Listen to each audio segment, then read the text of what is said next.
Hello everyone, welcome to another live hangout here on World Voice Day. That's right.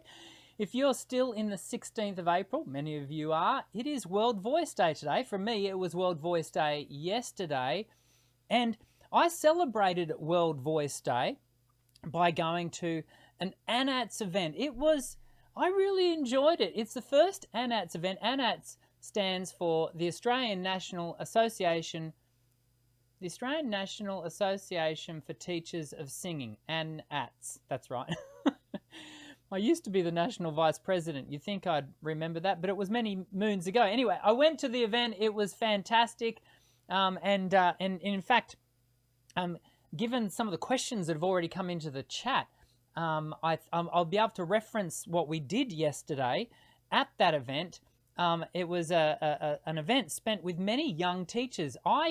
I found the vibe of being around young, enthusiastic, energized singing teachers really exciting, and it was good fun. So well done to the team that put that together, the ANATS Queensland Chapter Committee.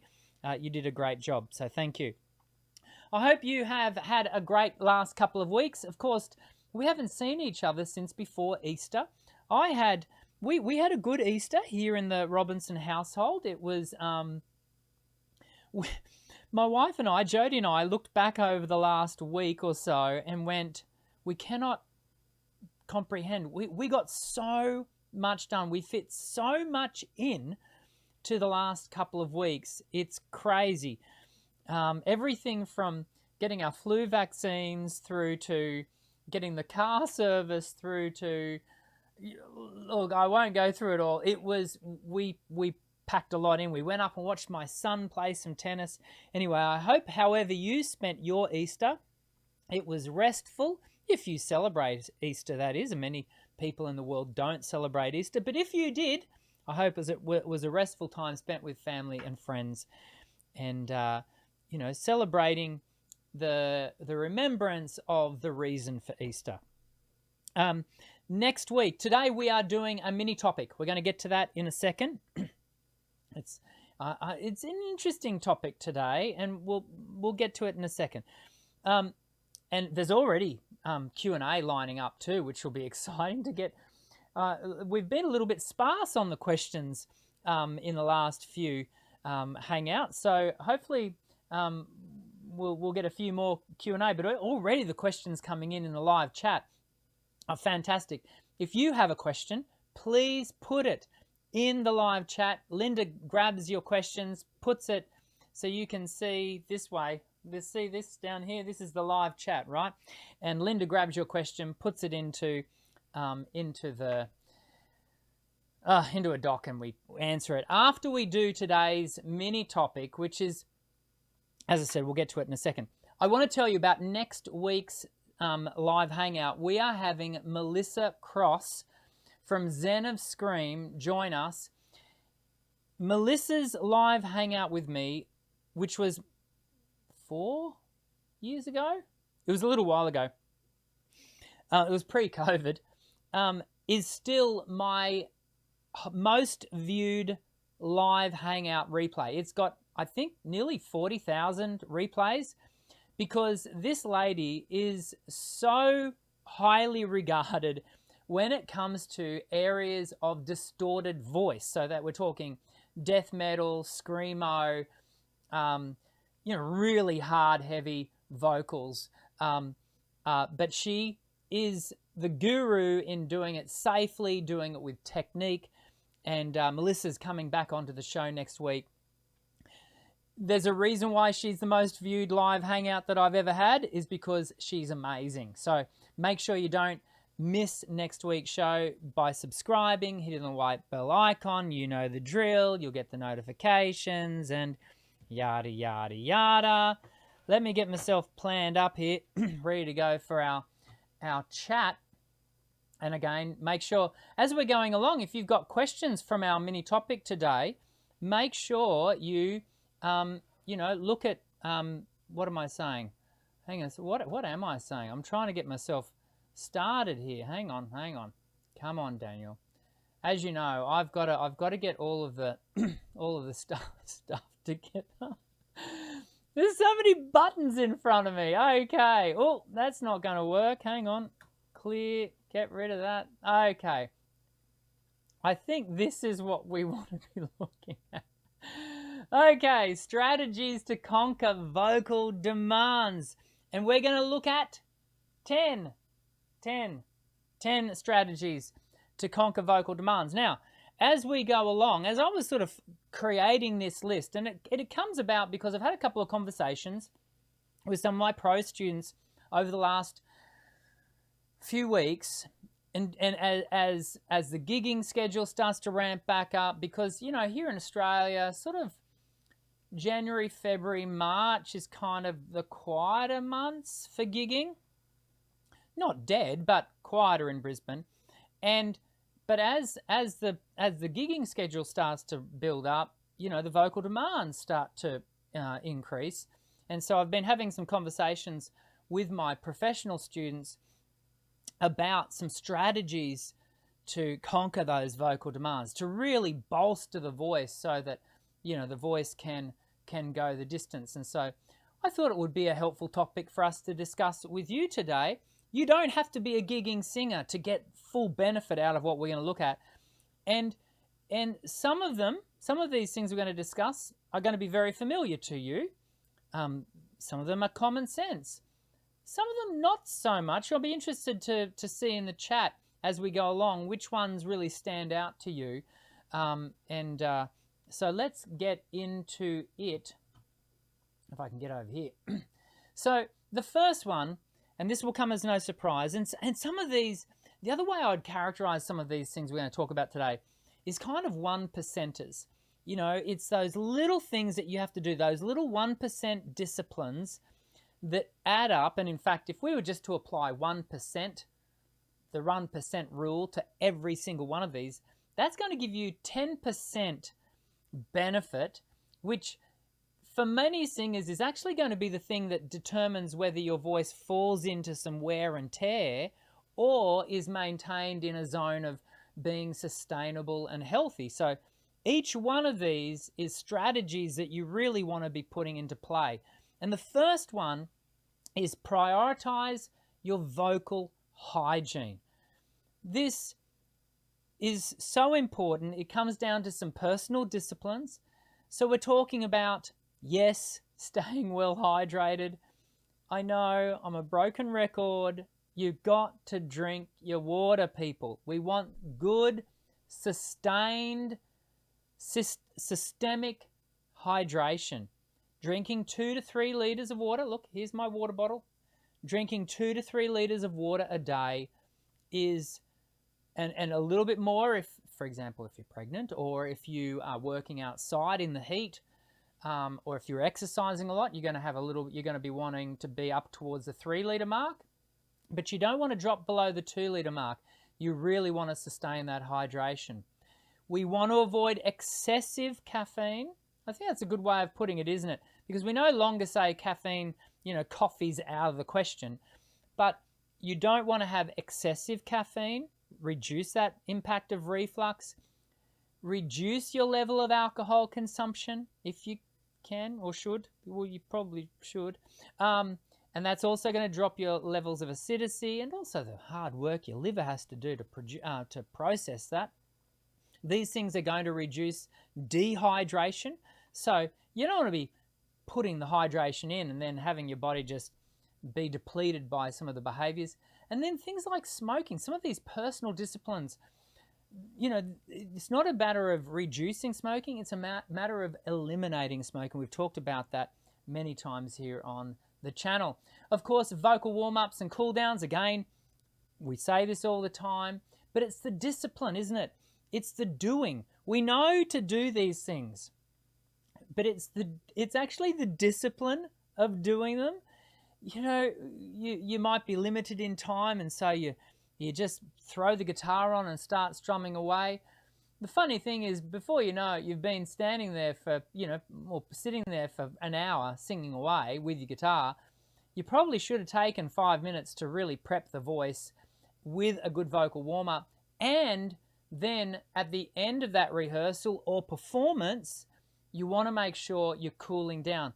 We've got to make sure that we are doing these things to prevent vocal wear and tear. So important. Vocal warm-ups are key to reducing vocal wear and tear. And those cool downs are going to bring that voice back to that relaxed. I always hate the word relaxed. Put in the chat if you think you can think of a better word than relaxed. It's sort of a ground zero point, a point where the voice is back to that neutral setting. Maybe that's a good way of putting it, neutral setting. Okay, the next one, proper vocal technique. Again, these starting ones are perhaps not surprising to hear from Dr. Dan saying these ones. Proper vocal technique. So we're talking about good breath management. We're talking about developing your articulation, because articulation can have an impact on the way your voice is creating flow phonation, and it can, if you don't have good articulation, you can almost start to articulate with the vocal folds. You're starting to create articulation points with glottal strokes and stops. So we don't want to be doing that outside of it being an aesthetic choice. And then, developing resonance. If you have got not great resonance, then you are going to struggle with things like projection and developing enough volume. In fact, Jody and I went to a theatre show. Last year, I bought her 3 double theatre tickets to the Queensland Theatre Company. As for many of you know, my wife is a high school drama teacher. We met doing a show, and many moons ago, and we went to the first of those 3 shows on Saturday night. Fantastic show. It was As You Like It, the Shakespearean comedy, and one of the actors who was actually a standout. She played the fool. I would have her spoken value, I hope she's able to find just a little bit more resonance strategy, for a little bit more clarity, focus in her tone, because I think that's going to help her not be heard. It wasn't a matter of that she couldn't be heard, but she just looked to be straining just a smidge. And we were at the opening night, so I wonder how she'll go as the season progresses. But these are all coming back to the things that help with your vocal demands, and resonance strategies is all about that. Of course, find yourself a great teacher. Yeah, sometimes it's one thing to be doing all this stuff online, and I do my best to provide you with some really positive things to be working on. Of course, you can do great lessons with a private teacher, or you can do my online course at Voice Essentials. If you go to www.voiceessentials.com.au, you can sign up for my online course. It is, it's funny, it's good. There are so many people that have benefited, and I get regular emails saying thank you for how effective that process that I've laid out for you step by step and guide you along in Voice Essentials program. So go and check that out if you haven't already. Number 4, rest and recovery. We don't provide the voice with enough downtime. I cannot stress this. I know you're going to see stuff online which talks about, practicing every day. Don't do that. Please don't do that. I know, especially when you're first starting out, you're keen, you're enthusiastic, and I do not in any way, shape or form want to throw a wet blanket on that. I don't. But I do want you to be singing into the future in a healthy and sustainable way. And to do that, we have to build your vocal stamina over time. And if you go about just wanting to sing 7 days a week, that's going to almost certainly lead to wear and tear.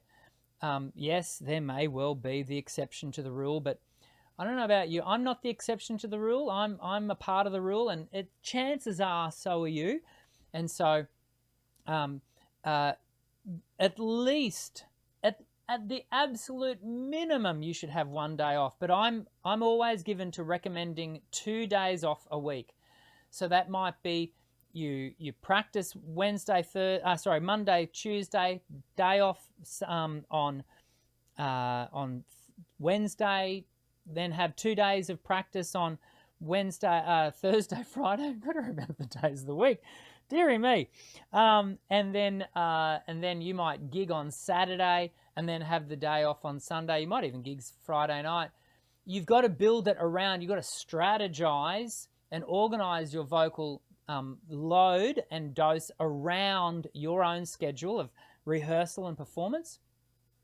But build in times of rest and recovery. You know, there are, I dare say, a lot of vocal issues that could have been avoided over the years had the voice had opportunity or been given the opportunity to have some downtime. So don't avoid. You've got to listen to your body. Listen to your body. It's often telling you, I need a break. And your voice, it's often telling you that as well. So take those opportunities to have a break. Healthy lifestyle. It sort of comes back to the vocal hygiene thing, but you know, gone are the days where we talk about, it's not over until the fat lady sings, because the epitome of opera was, an overweight female soprano. You meet a lot of classical opera singers now. They are lean and mean. They are healthy, because we now know that actually your voice is going to behave and be operated in a optimal way when your body, because you are the instrument, when your body is healthy. And that's got to come back to a balanced diet. And that's going to have some cultural ramifications, what you've grown up culturally eating. But you in your jurisdiction are going to know what is appropriate in regards to that balanced diet. Exercise, regular exercise. And you might be thinking, I don't like to go to the gym and I don't like to play sport. Go for a walk. Seriously, my wife and I, Jody, we walk. We like to walk 3 times a week, but sometimes we only get in 1. But walking, it is such a healthy thing to do. It's good for your mind. It's good for your body. It's just good for your general health. And these are all positive things that lead to a voice that is more durable, that has better stamina. And this is really important. Oh, before we get to that quote, sleep. Young people, listen to me. I know it kind of feels cool to stay up until 3 a.m.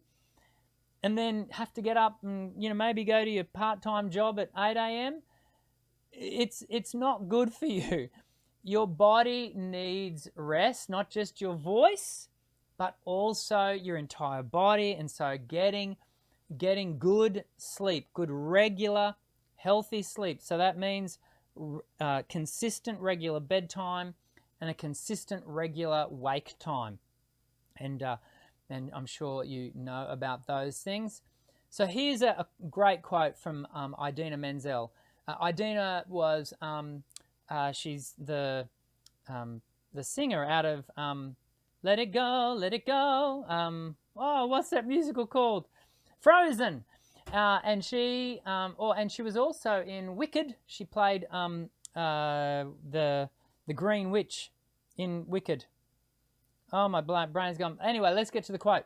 To keep the voice in shape, you have to work on your overall health, body, mind, and spirit. Eat well, exercise, and get enough sleep. It's a holistic approach, and that is what these strategies are about. It's about a holistic approach to your vocal stamina. Okay. Let's go to number 6. Learn to manage your stress. As I say that, I'm thinking of all the times that I don't manage my stress well. You've got to learn to manage your stress. Let me just get my notes. I've got to flip to the next page here. You've got to learn to manage your stress, yeah?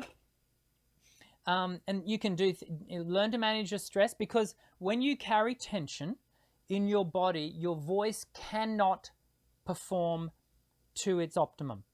And so we have to learn to release stress. There are times with my private students when they walk into the studio, or I'm meeting with them online, and I know by virtue of what they've told me, or just by having gotten to know them over a number of years, and I can see they walk in stressed.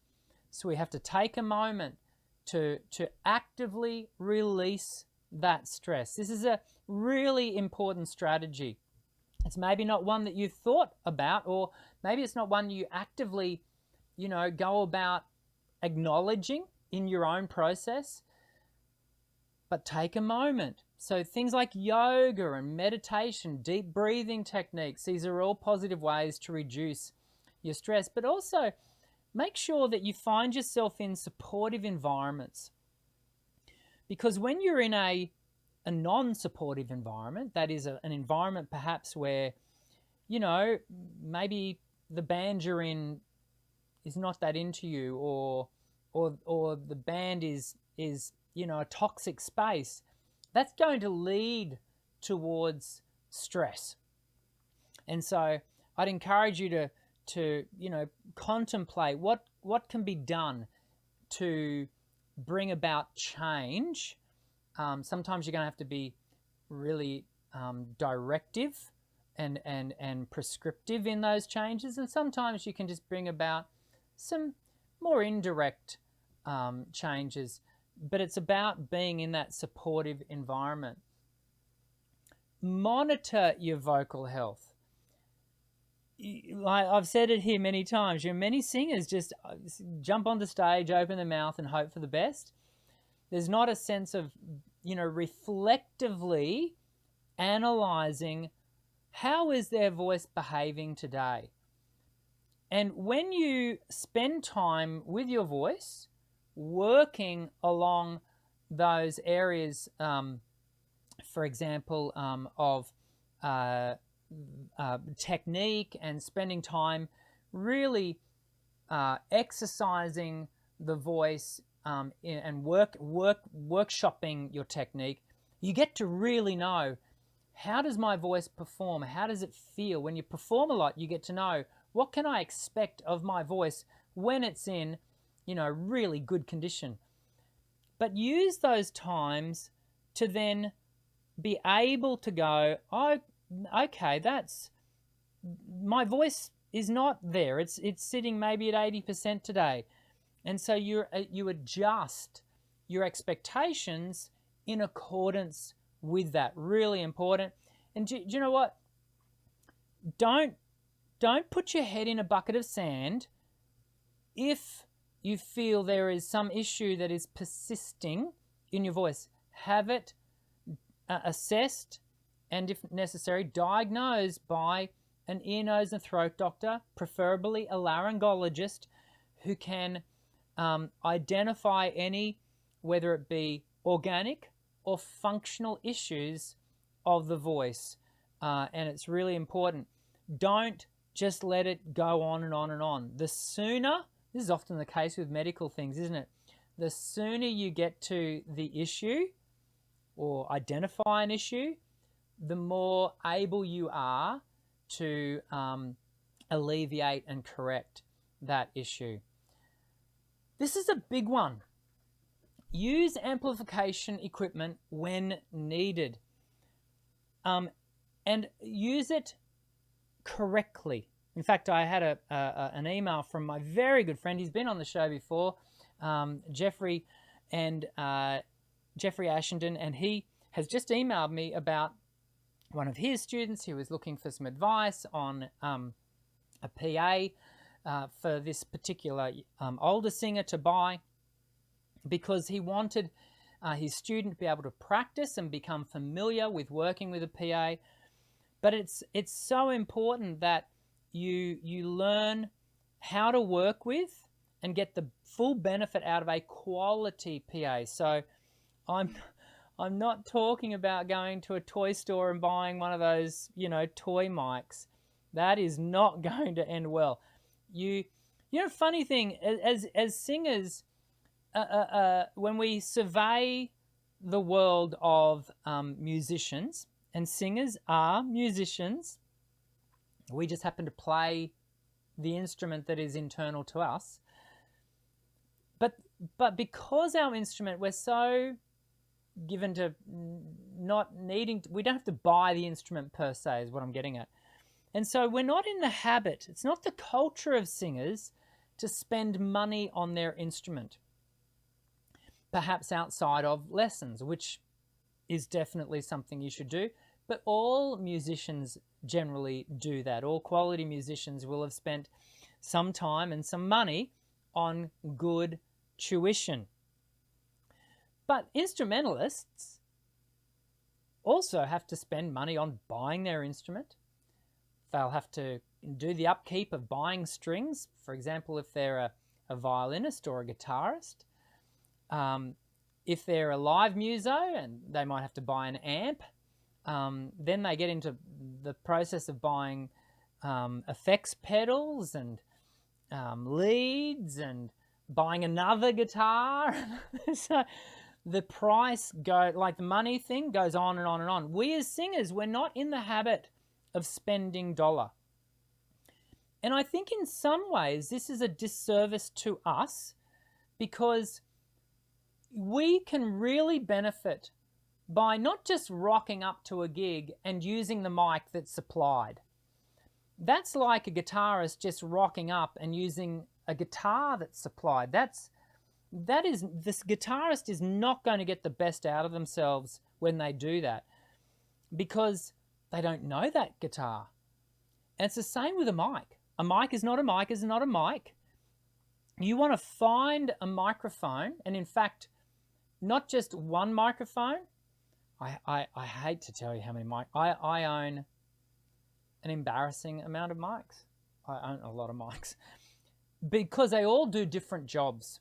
And it's really important that you learn to firstly just start by buying one. And they are so much cheaper than they used to be.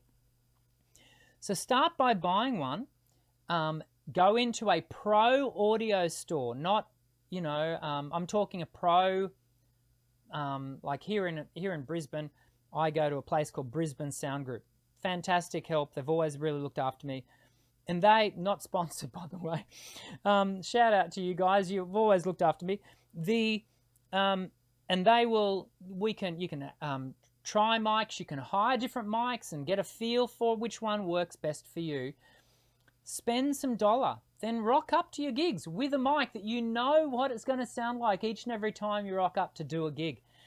That's really, really important and is really going to benefit you.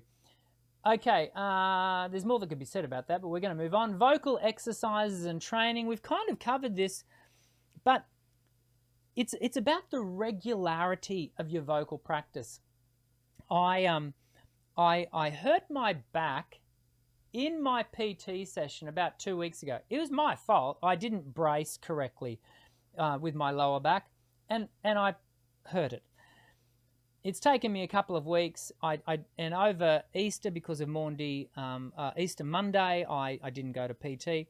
So it's been a couple of weeks since I've been to my PT session. I went this morning, 5:30 in the morning, mind you, and I could really feel the fact that I hadn't been for 2 weeks, because it's the regularity, it's the consistency of attendance that really activates and maintains my body fitness. The same thing goes for your voice. It's consistent, regular practice. And in fact, the research shows us that you don't want to go more than 4 days without activation of the muscles and loading of the muscles, appropriate loading, to maintain that activation, and an overall vocal proficiency. So just really keep an eye out for that regularity. And finally, and this is one that I think is something I've been learning more and more about as I've been doing PT, for example, is that ability, and it's not just a part of a cool down, it's actually or a warm-up, it's actually in and of itself this sense of massage and releasing muscles through stretches and those sorts of things, and doing that as its standalone activity. So you can use things like, you know, like what is this called, a rubber ball, and so you can use it just lightly along your sternocleidomastoid. You can take the heels of your palm and drag it down like that. Really important to just release any stress and strain through the temporomandibular. Always learning to deactivate the shoulders, and because we do, as the day goes on, don't we? We tend to sort of build up tension. And as we talked about from when we're talking about managing stress, it's so important to be able to learn to release that. And you can do that through vocal massage and self-myofascial release techniques. Yeah, so there you go. 10 strategies to conquer vocal demands. Hey, let me know in the chat what you've been thinking as we've been going along there, because we are going to get into some questions. As I do,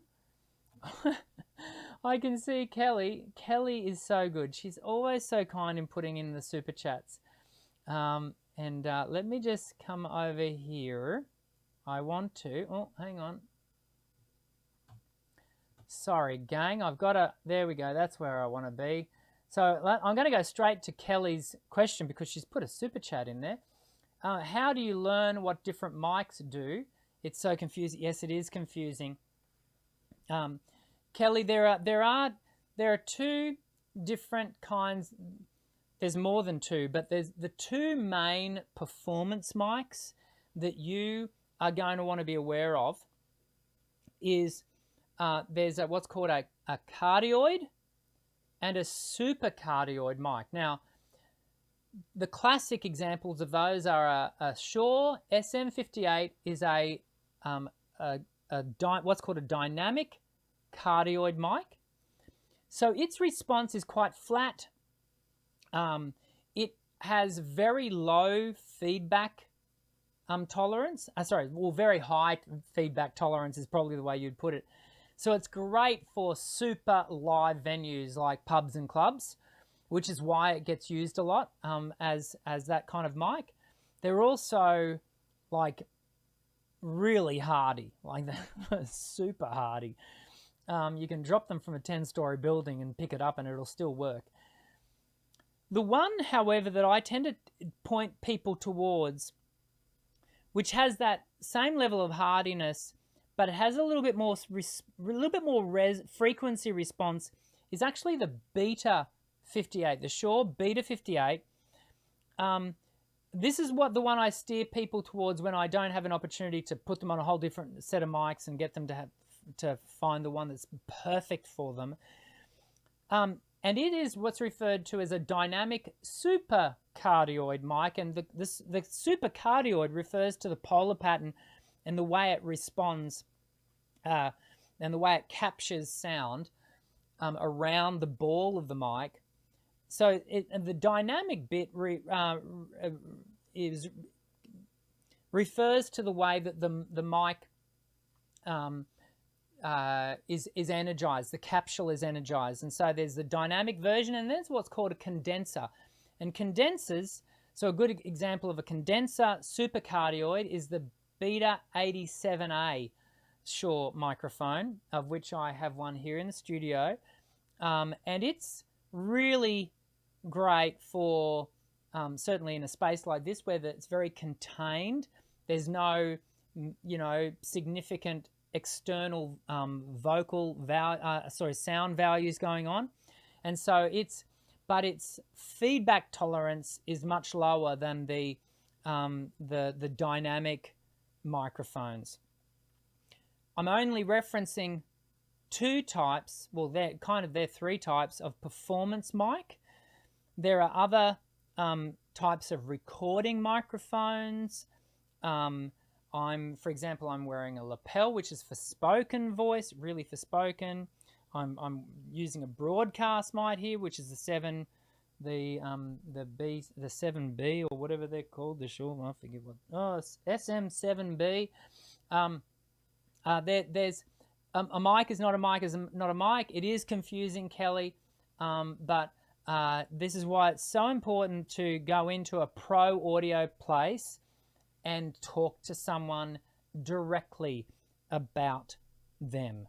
Okay, and so I hope you found that helpful. I've got some other. What have I got here? We've got some other things I've got questions. We've got questions, people. Let's see if I can bring up a question, because I know. Oh wow, haven't you all been active? You have all been so active in the live chat. Might I say, so active, I'm concerned we're going to get through them all. I've just got a couple of questions here from the mini topic, which I'll answer first. Melvin. So let's go to Melvin's question. Just bring this down, Melvin. Give me a second. Give me a second, people. So, Melvin has asked, when you say rest, how dogmatic is that? Do you turn into a silent monk? Is it okay to sing a couple of show tunes to yourself for no reason? That's a great question, Melvin, and it's not I wouldn't even take it as a facetious question. It's actually quite a reasonable question. No, you don't turn into a silent monk. In fact, absolute silent rest, these days, I just refer to it as absolute rest, very, very rare. It's typically post-surgery applied. So we're not talking about you becoming a silent monk. Relative rest, which is really, I should have qualified this. Relative rest is about you significantly reducing your vocal dose, that is how much you're talking or singing, and your vocal load, which is how big, yeah? But equally not reducing that down to whispering either. Whispering is going to really wear and tear at the voice over time. So, yeah, it's not about silence, but it is about just reducing. And, you know, humming a couple of show tunes to yourself for no reason, Melvin, I think is fine. But equally, try to build the discipline around really reducing that vocal dose. I think you'll find that really helpful. I'm just going to come to This is the next question. This is also in regards to what we just talked about. Vocal best practice. Speak melodically in mid-tessitura.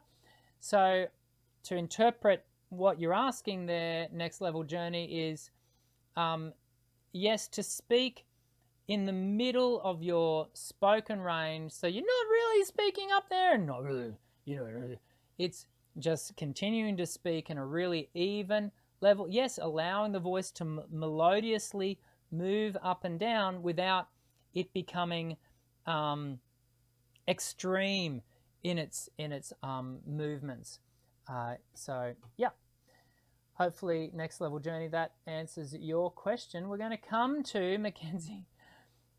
Well, Mackenzie, you didn't get to be the first question today because we answered everyone, but you were the first question. So let me come to this question.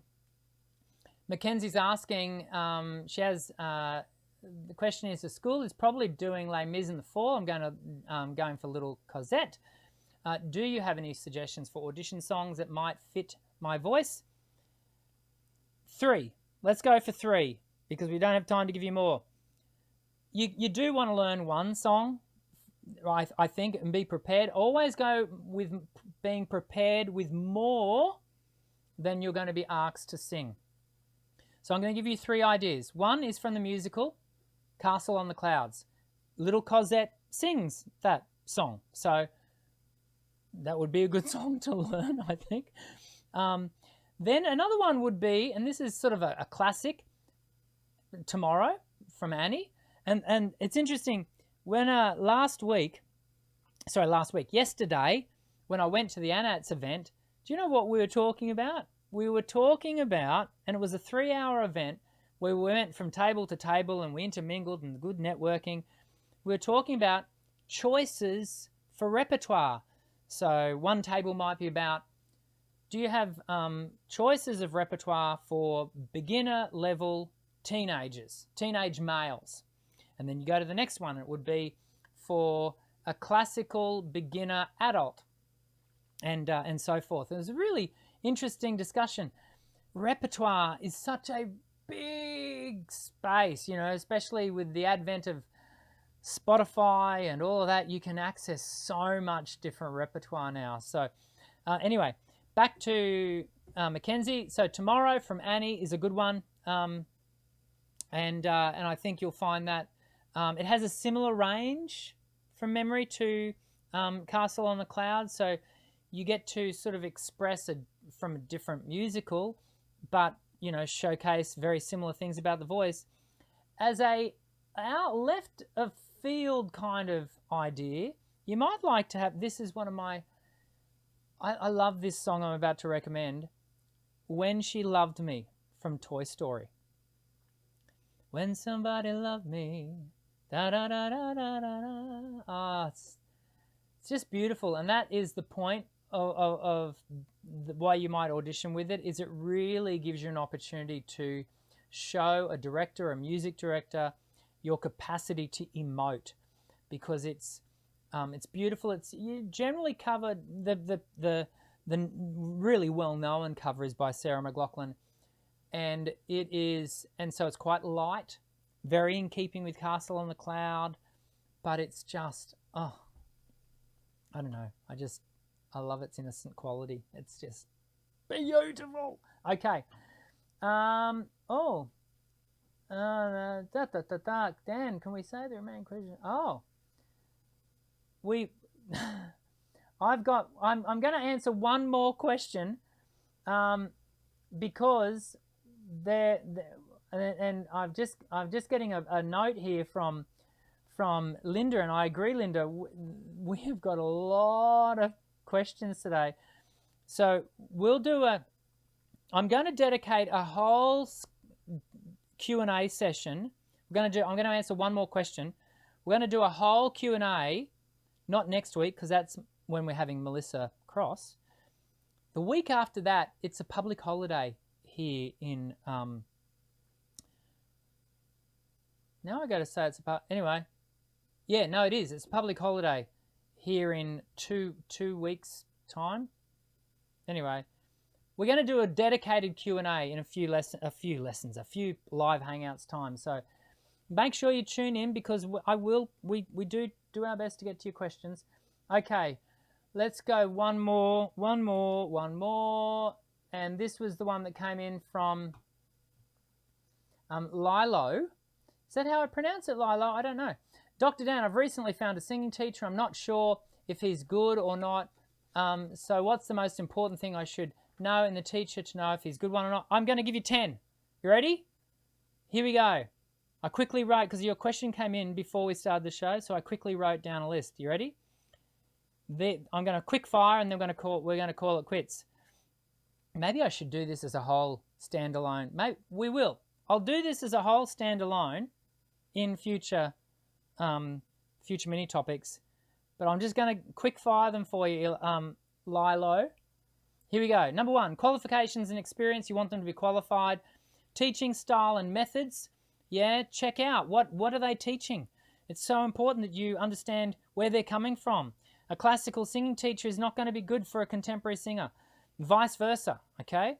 Communication skills. Can they are they accessible in the way they communicate? And that's a skill. The teacher has to learn that skill, and hopefully that's what we experience here at Voice Essentials. Adaptability. You know, can they mold themselves to your needs? Yeah, every student is different. Yes, in general, we have some general things that are the same, but every singer is unique. Can they be adaptable? Number 5, goal setting and progress tracking. You know, you don't want to go to a teacher who's you just sing a couple of songs. Yeah, you want to have an ability to map your progress. What are you developing? Is there a system, a method that they're following? Do they have good knowledge of vocal health? Or are they that teacher that's just encouraging you to sing 2 hours every day? You've got to be mindful of vocal health. Do they know how to care for your voice? 7, are they professional? You know, the singing teaching game, it's unregulated, but that doesn't mean it should be backyard boys, you know, easy come. This is a profession. And, you know, having been at the ANATS event yesterday, that's the whole point, is to encourage professionalism.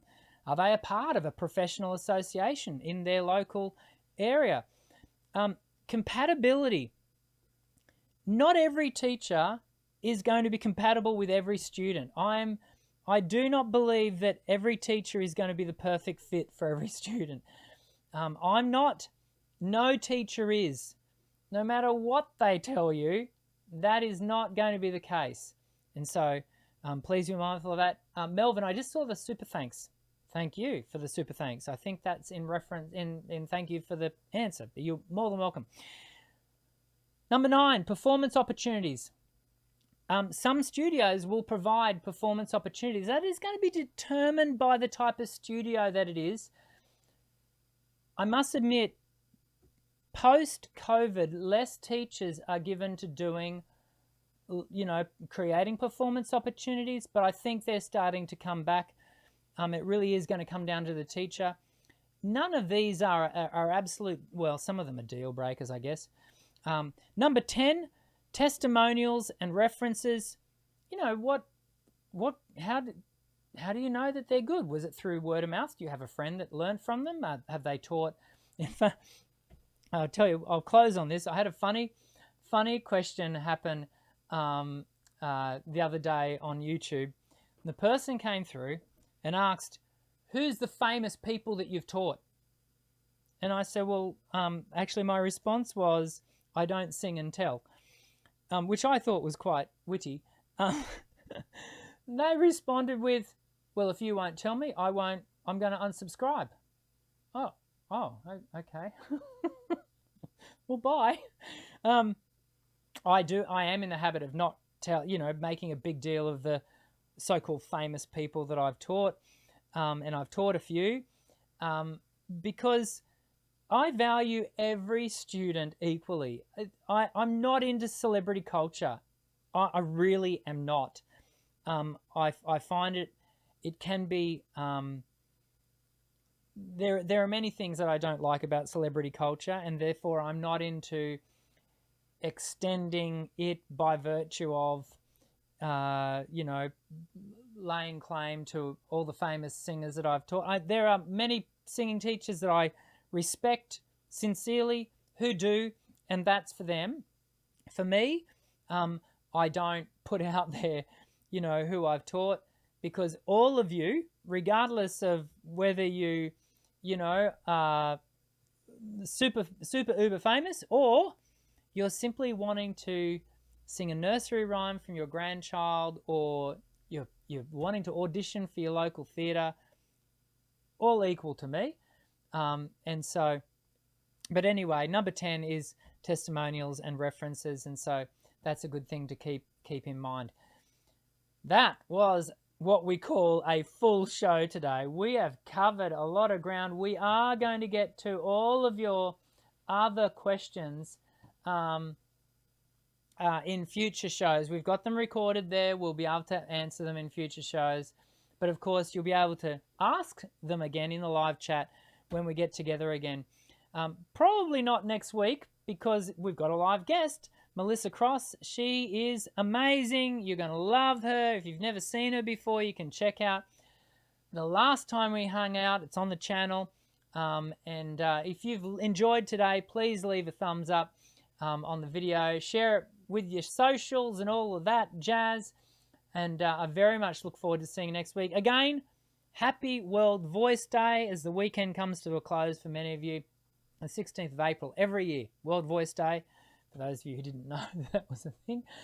I very much look forward to seeing you again next week. I'm Dr. Dan. Sing well.